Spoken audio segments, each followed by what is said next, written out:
اور یہ بے شرمی کے ساتھ اس کی مذمت نہیں کرتے. یہ اتنی نرم مذمت کرتے ہیں. ہونا تو یہ چاہیے تھا نا فوری ایمبیسی کو بند کیا جائے، اس کے سرنگو کیا جائے، اس کے جھنڈے کو سرنگو کیا جائے اور ان سے معافی کا مطالبہ کیا جائے. کیا ایسا ہوا ہے؟ ریاستی طور پہ ایسا ہوا ہے؟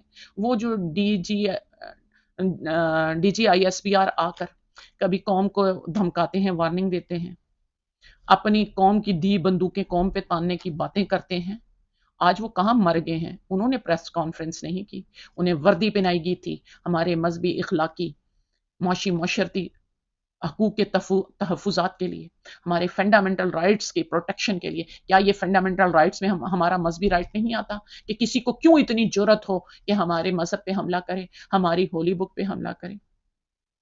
ہم نے کسی کی ہے؟ ہم کسی مذہب کو برا نہیں کہتے. جہاد یہی ہے کہ جب تم پہ کوئی اٹیک کر دے تو اس کا جواب دو. جہاد اس کو کہتے ہیں. جہاد اپنے تحفظ کرنے کو کہتے ہیں.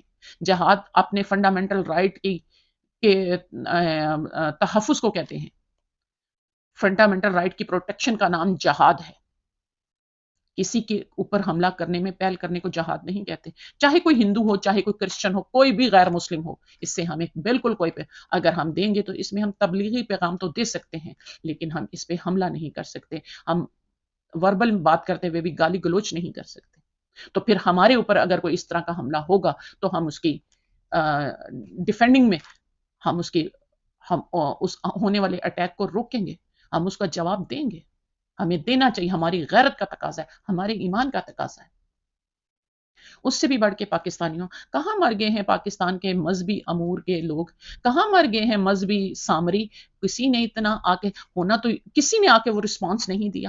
ہونا تو پاکستانیوں یہ چاہیے تھا نا کہ پاکستان کے تمام فرقوں کے مولوی حضرات، مذہبی رہنما ایک پریس کانفرنس کرتے اور اپنے مطالبات رکھتے، امبیسی کو بند کرنے کا، اس کے جھنڈے کو اتارنے کا، اور سویڈن کے آئین کی کتاب جلاتے. اس آئین کو ہی جلا دو جو دوسروں کے فنڈامنٹل رائٹ پہ حملے کا قانون رکھتی ہو.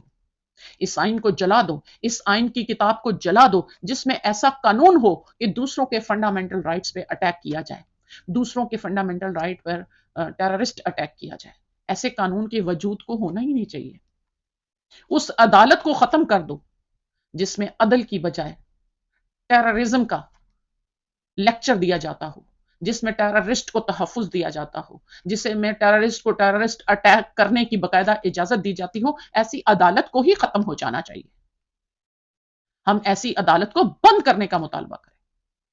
تو پاکستانیوں ایسا مذہبی رہنماؤں کو مل کے پریس کانفرنس جا کے سویڈن کے امبیسی کے سامنے کرنی چاہیے. اور آپ لوگوں کو باحثیت اگر آپ کے مذہبی رہنما نہ ساتھ دیں تو کیا آپ لوگ گھروں سے نہیں نکلو گے؟ کیا تمہاری قبر میں تمہارے مولویوں نے جواب دینا ہے؟ اللہ تو تم سے پوچھے گا میری کتاب کو جب جلایا گیا تھا تمہاری آنکھ نے دیکھا تھا، تمہارے کان نے سنا تھا، تمہارے ایمان کی حرارت نے تمہیں تڑپ پیدا کر کے اس کے لیے آواز اٹھانے اذان حق کا حکم نہیں دیا تھا؟ تو ہمیں اذان حق کا حکم دیا گیا ہے. کیا اللہ تعالیٰ قبر میں کہ وزیر اعظم نے اگر رسپانسبلٹی نہیں ادا کی تھی تو کیا آپ کا بھی رائٹ نہیں بنتا تھا کہ تم نے انفرادی بھی اپنے ایمان کی ثبوت نہیں دیا؟ تمہیں اپنے ایمان کا جواب دے میرے سامنے نہیں ہونا تھا؟ پاکستانیوں آپ کے حکمرانوں کو، آپ کے جرنلوں کو کا تو ایمان ہی نہیں ہے کہ مرنا ہے. ان کا تو ایمان ہی نہیں ہے اللہ دیکھتا اور سنتا ہے. اگر ان کا ایمان ہو کہ اللہ دیکھتا اور سنتا ہے تو وہ جھوٹے الزام لگا کر معصوم لوگوں کا قتل کریں. اگر ان کا ایمان ہو اللہ دیکھتا اور سنتا ہے تو وہ کرپشن کر کے، یہ چوری کر کے پاکستانیوں کے خزانوں کو باہر لے جائیں. وہ چوری بھی کرتے ہیں، وہ جھوٹ بھی بولتے ہیں، وہ پاکستانیوں کا قتل بھی کرتے ہیں. یہ کرپٹ پی ڈی ایم کی حکومت اور یہ تمہارے کرپٹ جرنل، کیوں کہ ان کا ایمان ہی نہیں ہے کہ اللہ دیکھتا سنتا ہے یا ہم نے مر کے اللہ کے سامنے جانا ہے. ان کا ایمان ہی نہیں ہے مرنے کے بعد زندہ ہو کے اللہ کو جواب دہ ہونا ہے. تو پھر تو یہ کافر ہے نا. ان کا عمل بتا رہا ہے کافر. تو ان کافر کیوں قرآن کی پروٹیکشن کے لیے نکلے گا؟ یہ تو آپ لوگوں کو نکلنا ہوگا. تو پاکستانیوں اس لیے ہمیں اپنے انفرادی ایمان کا جواب دہ ہونا ہے. تو ہر پاکستانی کو اس میں اپنا حصہ ڈالنا ہوگا، ہر پاکستانی کو نکلنا ہوگا، آپ لوگوں کو احتجاج کرنا ہوگا. پاکستانیوں آپ کے تو حکمران ایسے ہیں کہ اللہ نے ان پہ لعنت بھیج دی ہے. حج کے مہینے میں، حج کے دنوں میں، جس دن حج ہو رہا تھا یہ بیٹھ کے اپنے اقتدار کے ہوس کی معاہدے کر رہے تھے. اللہ نے انہیں حج نہیں کرنے دیا. اللہ نے تو انہیں کنکریاں ہی انہیں لوگ مارتے، ابلیس بنا کے اللہ انہیں وہاں جانے دیتا. انہیں اللہ نے ابلیس کی جگہ بھی کھڑے نہیں ہونے دیا. تو پاکستانیوں جن کو اللہ کنکریاں مروا رہا ہے، لعنت دے رہا ہے، حج کی اجازت نہیں دے رہا، عمرے کے لیے دیے تو اللہ نے اپنے گھر میں اپنے بندوں سے ان پہ لعنت کروائی. اور کسے لعنت کہتے ہیں؟ اللہ جنہیں لعنت دے رہا ہے پوری دنیا میں رسوا ہو رہے ہیں. اگر تم انہیں ووٹ کے ذریعے اپنا حکمران مانو گے تو تم بھی اللہ کے عذاب سے نہیں بچو گے، کیونکہ تم نے اللہ کے دشمن کو اپنا حکمران بنا لیا. بالکل اسی طرح جیسے پاکستانیوں یہ ہمارے ساتھ ظلم ہو رہا ہے، یہ حکمران تمہیں کفر کی طرف لے کے جا رہے ہیں. پاکستانیوں قرآن شریف میں ہے کہ اللہ تعالیٰ فرماتے ہیں کہ ہم نے تمہیں بے شمار نعمتیں دی، ہم نے پہاڑوں کو، سمندروں کو، ستاروں کو تمہارے مسخر کر دیا، تمہاری اختیار میں دے دیا. تو پاکستانیوں جو پاکستان میں معدنیات ہے، سونا ہے، گیس ہے، پیٹرول کے ذخائر ہیں. خان صاحب کی حکومت میں کہیں سے پیٹرول کے ذخائر نکل رہے تھے، کہیں سے گیس نکل رہی تھی، کہیں سے سونے کے ذخائر تھے. خان صاحب نے اس پہ کام شروع کر دیا تھا تاکہ میں اپنی قوم کو قرضے کی لعنت سے، غیر مسلموں کی غلامی سے آزاد دلاؤں.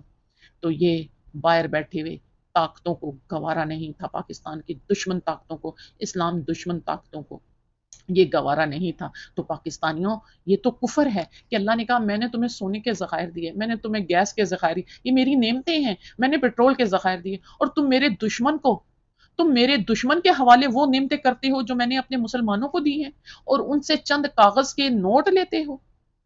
یہ نعمتیں میں نے تمہیں دی ہیں، تم پہ حلال کر دی ہیں، اور تم ان نعمتوں کو بجائے نکالو اس پہ کام کرو، یہ تم غیروں کے حوالے کرتے ہو، اس کے عوض چند قرضے کے ڈالر لیتے ہو. تو پاکستانیوں اس سے بڑی ذلت اور کیا ہوگی کہ اللہ ہمیں نعمتیں دے رہا ہے، ہمارے ملک میں بے شمار نعمتیں ہیں، اور ہم ان پہ کام نہیں کرتے، اپنے لوگوں کو نکالنے نہیں دیتے.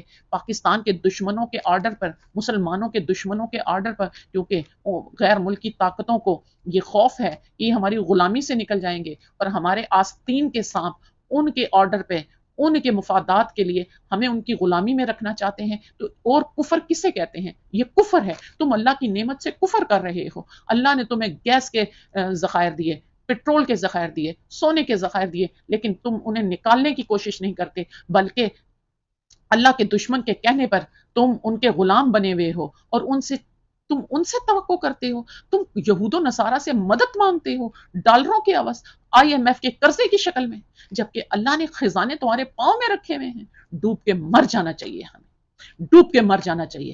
اسے کفر کہتے ہیں. یہاں نہیں نظر آتی یا علی مدد پہ تو سب کا کفر جاگ جاتا ہے، سب پہ کفر کا ڈنڈا برسنے لگتا ہے، جبکہ تم یہود و نصارہ سے مدد مانگتے ہو، اور اللہ نے جو تمہیں خزانے دیے ہیں انہیں نکالنے پر تیار نہیں، ان کی غلامی کرتے ہو، اللہ کی فرما برداری نہیں کرتے ہو. یہاں کفر نہیں جاگتا. اور بڑا کفر کیا ہوگا کہ اللہ تمہیں نعمتیں دے رہا ہے، تم انکار کر رہے ہو کہ ہم ان نعمتوں کو نہیں نکالیں گے، اور تم جا کے اپنا مائی باپ اللہ کے دشمن کو مان رہے ہو، اس کے آگے کشکول لے کے جا رہے ہو. ذلیل ہو گئے. اللہ کا عذاب، اللہ نے کہا جس نے میری نعمتوں کی ناشکری کی پھر میں نے اس کو عذاب دیا. تو پاکستانیوں اللہ کی نعمتوں کو خود نکالو اس سے پہلے کہ اللہ تم پہ عذاب نازل کرے. عمران خان کا ساتھ دو. یہ گھٹیا، ذلیل، ان پڑھ لوگ، کم ذات لوگ جو ہم پہ مسلط ہو گئے ہیں، پوری قوم کو یکجا ہو کے ان نااہل کم ذاتوں سے اپنی جان چھڑانی ہوگی. اپنے ایمان کی طاقت سے ہمیں کسی اللہ کے دشمن کی غلامی قبول نہیں. تو پاکستانیوں سویڈن ایمبیسی کو بند کرنے کا، اس سے پرچم کو سرنگو کرنے کا، سویڈن کے آئین کی کتاب جلاؤ اور ملک میں سویڈن ایمبیسی کو بند کرو. پاکستانیوں زندہ باد، پاکستان پائندہ باد.